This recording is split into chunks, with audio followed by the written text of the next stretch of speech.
Baik, selamat datang kembali di channel kami. Hari ini saya akan menunjukkan kepada Anda bagaimana cara kita bisa menganalisa sebuah pergerakan harga. Khususnya pada kesempatan kali ini saya akan menunjukkan bagaimana cara menganalisa pergerakan sebuah harga pada aset emas. Saya kerucutkan ya, yaitu adalah emas futures atau biasa kita kenal yaitu XAU USD begitu ya. Ya bisa-bisa saja sih Anda bisa menggunakannya pada aset fisik ya, tapi saya rasa itu tidak terlalu efektif begitu ya, karena kan harga global dengan harga jual di pasar realnya itu kan pasti akan berbeda gitu ya. Oke, jadi bagaimana sih kita menganalisa pergerakannya?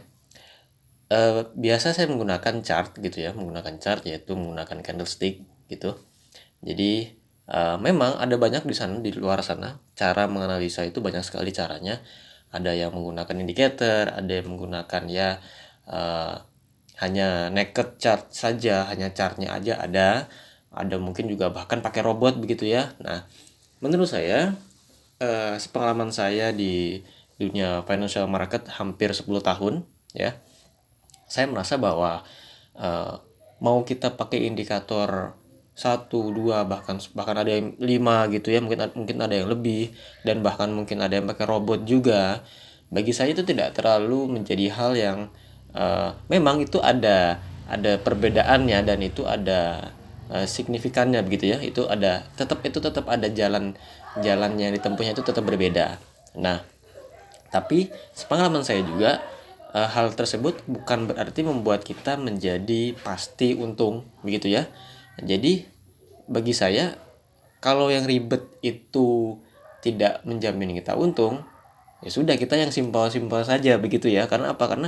Karena di dunia trading ini gitu ya, khususnya futures market, Anda makin Anda rajin, malah makin, dalam tanda kutip ya, dalam tanda kutip rajin gitu ya, Anda makin rajin, Anda malah seringnya gitu ya, sepengalaman saya malah makin rugi gitu.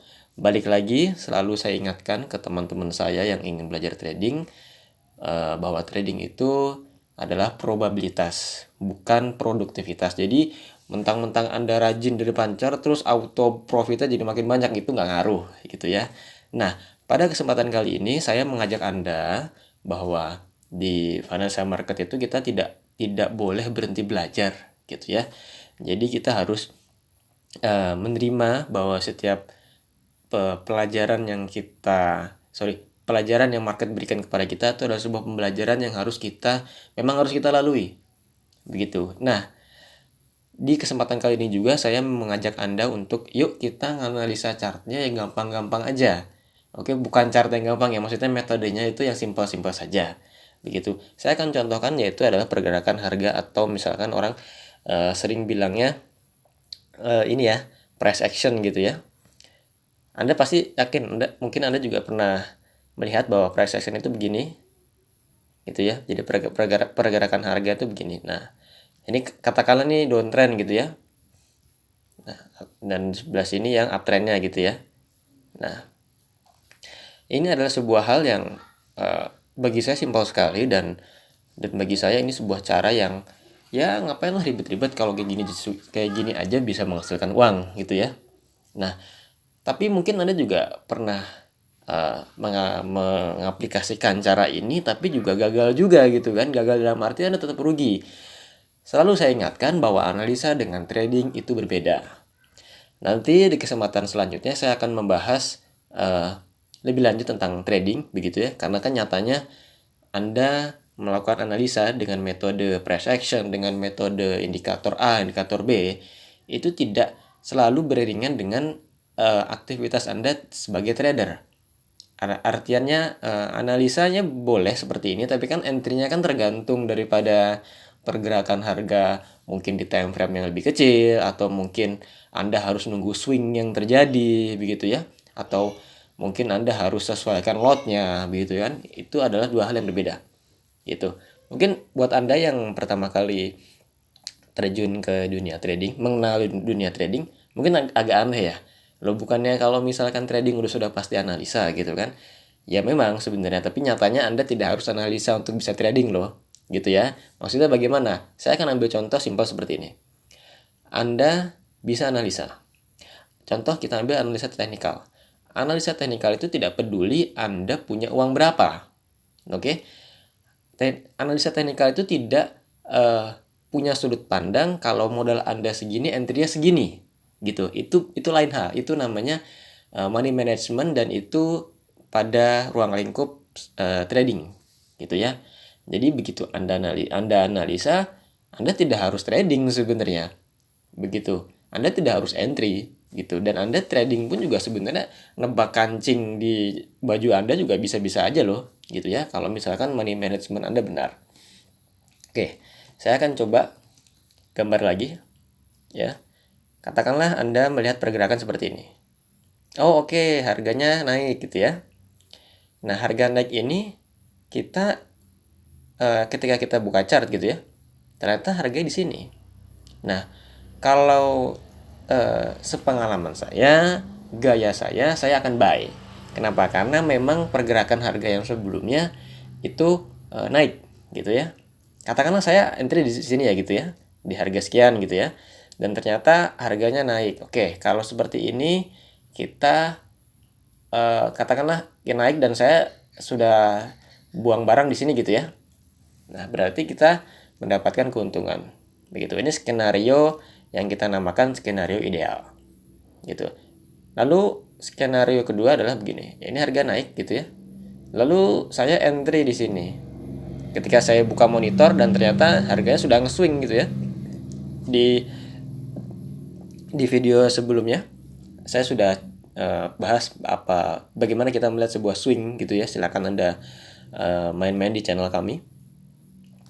Saya entry di sini gitu ya. Kenapa? Karena harga sebelumnya naik dan saya entry buy gitu. Ternyata harga tidak menyentuh TP saya dan malah berbalik arah gitu ya. Malah berbalik arah. Contoh begini, malah jadi turun. Yang tadi naik, dia nge-break dan akhirnya turun gitu. Begitu juga sebaliknya. Gitu ya. Maksud saya sebaliknya adalah ketika kita tahu harga turun gitu kan, harga turun, saya entry di sini, saya buang barang di sini gitu. Nah, ini adalah kondisi yang ideal. Tapi bagaimana kalau misalkan harganya turun gitu ya? Saya hapus dulu. Harganya turun. Nah, saya nge-sell di sini gitu ya. Nah, ternyata cuma sampai sini dan ternyata dia ngocok terus naik gitu kan. Ya sudah, kita cut loss. Kalau kita entry pada sudut pandang ini ya, di sini ya. Kita entry di sini. Ternyata harga malah berbalik arah, ya sudah, kita cut loss.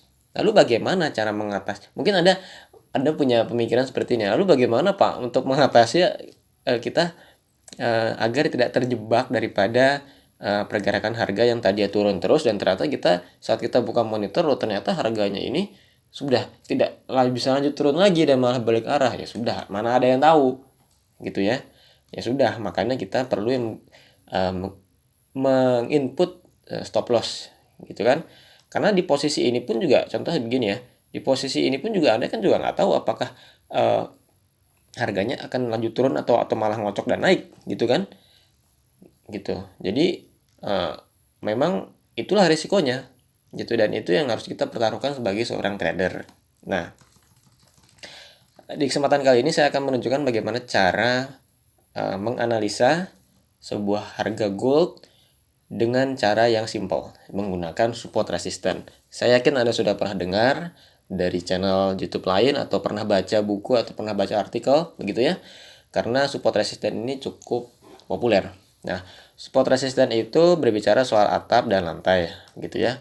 Jadi kita punya sudut pandang harga hanya berputar-putar situ saja.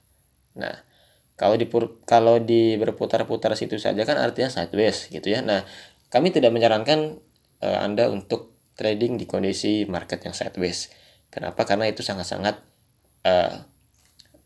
ya mungkin kalau misalkan Anda bisa ya syukur gitu, tapi kalau saya sih saya tidak cocok dengan pergerakan harga seperti ini. Maka dari itu kami juga tidak akan merekomendasikan Anda untuk trading di kondisi sideways gitu ya. Lalu sudut pandang support resistance, sudut pandang atap dan lantai ini kita gunakan pada market yang sedang trending, entah itu trending turun atau trending naik gitu. Jadi ketika kita melihat sebuah pergerakan harga seperti ini, nah gitu, kita pakai sudut pandang atap dan lantainya kita seperti ini. Gitu. Ini kita anggaplah ini sebuah atap yang susah ditembus dan akhirnya ditembus. Gitu. Nah, pada saat atap ini ditembus, kita harus tunggu di area pada saat dia nge-swing atau kita tandai di sini sebagai resistance become support, yang mana kita percaya bahwa ketika harga masuk ke area yang tadinya resistance sekarang menjadi support karena sudah tembus, kita bisa entry di situ. Gitu. Contoh misalkan di sini lagi, ini adalah atap yang susah ditembus begitu ya, dan ternyata akhirnya ditembus di sini, di bagian sini ditembus ya. Lalu kita menunggu harga masuk ke area tersebut dan kita entry buy, kita entry di sini gitu ya. Lupa, teori mah gampang gitu. Memang betul, saya harus akui teori emang gampang. Pada prakteknya pasti Anda juga akan sulit untuk melihat ini support resistennya di sebelah mana gitu kan. Nah, sepengalaman saya hampir 10 tahun di market, 10 tahun melihat chart, saya harus katakan bahwa memang di sini dibutuhkan jam terbang gitu ya. Lalu ketika kita tahu bahwa di sini dibutuhkan jam terbang, yang harus kita lakukan adalah kita harus sering-sering buka chart gitu. Terlepas entry atau enggak, pokoknya buka dulu aja gitu kan. Hitung-hitung Anda nambah jam terbang kan begitu ya. Nah, sekarang kita akan coba masuk ke skenario realnya. Kita buka chart ya. Trading view saya selalu sarankan untuk Anda buka trading view. Anda register saja, buka yang gratis ya. Anda juga bisa kunjungi akun saya, akunnya Arif SNDT, ya silakan diketik saja. Lalu di sini saya sudah siapkan chart daripada aset gold XAU USD futures H1, oke? Nah, kita bakal menggunakan sudut pandang bahwa harga ini akan kembali ke support dan resistennya atap dan lantainya. Nah, ketika kita melihat begini, saya sih jujur ya, saya sih melihat ini harganya makin hari makin turun. Saya sih nggak tahu kalau misalkan ternyata Anda punya sudut pandang lain bahwa enggak, ini harga naik, tapi menurut mata saya ini turun gitu ya. Nah, lalu ketika kita tahu bahwa ini harga makin turun, berarti sudut pandang kita kalau mau trading nge-sell. Oke ya. Apakah nge-buy bisa? Ya bisa-bisa saja. Anda klik saja kalau misalkan tren turun, apakah Anda bisa klik buy? Bisa. Tren naik, apakah Anda bisa klik sell? Bisa-bisa saja kan. Nah, tapi soal profit atau enggaknya kita juga nggak tahu. Loh, berarti kalau misalkan trennya turun auto profit ya enggak juga. Kalau misalkan Anda ternyata dapat kondisi di mana dia ngekor seperti ini dan stop lossnya kena, ya apa boleh buat gitu ya. Oke, kita akan coba mengaplikasikan support dan resisten gitu ya. Jadi ketika harganya turun, fokus kita adalah sell dan kita tandai di mana dia nge-swingnya. Oke, kita mulai dari sini saja ya. Ini adalah resisten gitu ya. Ini adalah resisten. Nah, ketika harga akan ada di area ini, besar kemungkinan dia akan lanjut turun. Ingat, besar kemungkinan ya. Saya tidak bilang pasti, karena memang tidak ada yang pasti. Nah, contoh misalkan harga turun di sini ya. Ini kan support ya. Ini adalah lantainya dan ternyata ditembus di sini ya, ditembus ya. Nah, sudut pandangnya adalah kita harus tunggu dia untuk balik lagi di sini. Gitu ya, kita tandai di sini. Nah, dan ternyata betul ya. Dia balik ke sini, dia menyentuh area resistennya dan dia lanjut turun ya. Walaupun di sini kondisinya dikocok dulu ya. Ini kalau Anda tidak kuat mental ya, ini bakal beda cerita sih, atau mungkin Anda sudah buang barang duluan ya dan ternyata harganya turun. Oke. Kita lihat lagi di sini juga ada support yang ditembus di sini ya, ditembus ya. Nah, kita punya sudut pandang bagaimana ceritanya dia harus balik lagi ke area sini dan kita entry sell. Katakanlah ini ya. Nah, ini adalah kondisi tadi dua hal ini adalah kondisi di mana ini adalah kondisi ideal. Gitu ya. Jadi begitu dia turun ke area support yang menjadi resisten gitu ya. Di sini ya. Dia balik lagi dan lanjut turun. Ya memang sih tidak lanjut turun ya. Dia ada pergerakan di sini gitu ya, beberapa jam, akhirnya dilanjut turun. Dan lagi di sini ya, di sini gitu ya, jadi kan ditembus ya dari sini ya, di sini tembus, dia lari dan dia balik lagi ke resistennya. Oke, Kalau sudah seperti ini, berarti kita nge-sell. Katakanlah Anda buka monitor di sini ya, ternyata sudah masuk area sell-nya di sini. Tuh. Nah, ini kasus yang ini BTW ini chartnya real time ya. Ini bukan chart potongan, ini real time. Anda bisa lihat di sini harganya terus bergerak gitu ya. Oke, yang ini. Nah, ini kan support yang ditembus. Akhirnya kita akan tunggu di area sini dan kita akan sell. Misal gitu kan. Berarti kan begini ya. Ketika harga kan di sini. Nah, kita nunggu dia naik ke sini dan kita akan entry sell di sini. Nah, begitu. Kenapa nge-sell? Karena harganya cenderung turun dan ada support yang ditembus dan menjadi resisten. Kita tunggu di sini. Ya. Tunggunya sampai kapan, Pak? Nggak ada yang tahu. Gitu. Nah, instead of Anda nungguin, mending Anda ngelakuin kegiatan lain gitu kan. Ya, jadi begitu harga sudah di sini, Anda bisa langsung entry sell. Ya.